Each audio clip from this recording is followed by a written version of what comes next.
Next हमारा Newlands Octave, तो table 5.3। अब इसमें देख सकते हो मैंने जैसे लास्ट क्लास में हमने ये पढ़ा था कि जो न्यूलैंड्स थे उन्होंने क्या करा था, मतलब उन्होंने जो एलिमेंट्स उस टाइम जितने फाउंड थे उसमें से उन्होंने देखा कि जो पहला वाला एलिमेंट है और जो एट्थ एलिमेंट है उन दोनों की जो प्रॉपर्टीज सिमिलर है, और ये उन्होंने म्यूज़िक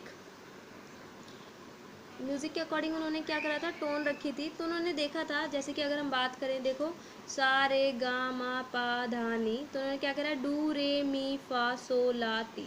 तो उन्होंने देखा कि जो फर्स्ट वाला एलिमेंट है और जो एट्थ एलिमेंट है उन सबकी प्रॉपर्टी सिमिलर थी। उसी के अकॉर्डिंग इन्होंने जो भी नोट्स ऑफ म्यूज़िक थे उसी के अकॉर्डिंग इन्होंने पूरा अपना टेबल बनाया था और क्लासीफाई करा था एलिमेंट्स को। नेक्स्ट है, it was found that law of octave was applicable only up to calcium and after calcium every eight element did not possess property similar to that of the first. तो ये उस time ये पाया गया कि जो law of octave के according ये पाया गया कि जो ये रूल है वो सिर्फ कैल्शियम तक ही एप्लीकेबल था, और कैल्शियम के बाद जो भी एलिमेंट्स थे उसकी जो प्रॉपर्टीज़ थी पहले वाले जो एलिमेंट्स से सिमिलर नहीं थी। It was assumed by Newlands that only 56 elements exist in nature and no more elements would be discovered in the future। तो जो न्यूलैंड्स ने ऐसा अज्यूम कर रखा था कि 56 एलिमेंट्स हैं वो ही नेचर में एग्जिस्ट करेंगे और कोई एलिमेंट्स फ्यूचर में नहीं आएंगे। But later on several new elements were discover, पर इसके बाद काफ़ी सारे एलिमेंट्स डिस्कवर किए गए whose properties is not fit into the law of octave, जिनकी जो प्रॉपर्टीज़ थी लॉ ऑफ ऑक्टेव के अकॉर्डिंग फिट नहीं बैठी।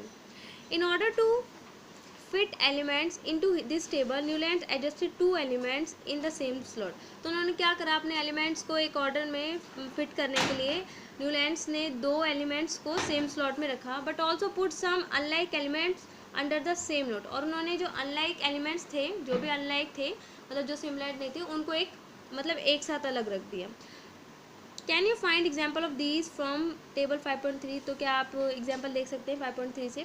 Note the cobalt and nickel are in the same slot, these are placed in the same column as fluorine, chlorine and bromine which has very different properties than these element. तो अब यहाँ देख सकते हो कि जो कोबाल्ट और निकल है उसको उन्होंने उस प्लेस में रखा जहाँ पे फ्लोरीन, क्लोरीन और ब्रोमीन है, जो कि इनकी प्रॉपर्टीज अगर हम देखें तो बिल्कुल डिफरेंट है।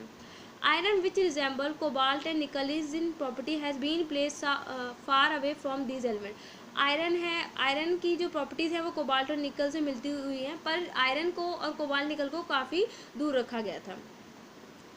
With the discovery of noble gases, law of Octave becomes irrelevant. जिस तरीके से क्या हुआ, जिस तरीके से नोवल गैसेज डिस्कवर होती गई तो जो लॉ ऑफ ऑक्टेव है वो ख़राब होता गया, मतलब आगे ये किसी एलिमेंट्स पे एप्लीकेबल नहीं रह पाया।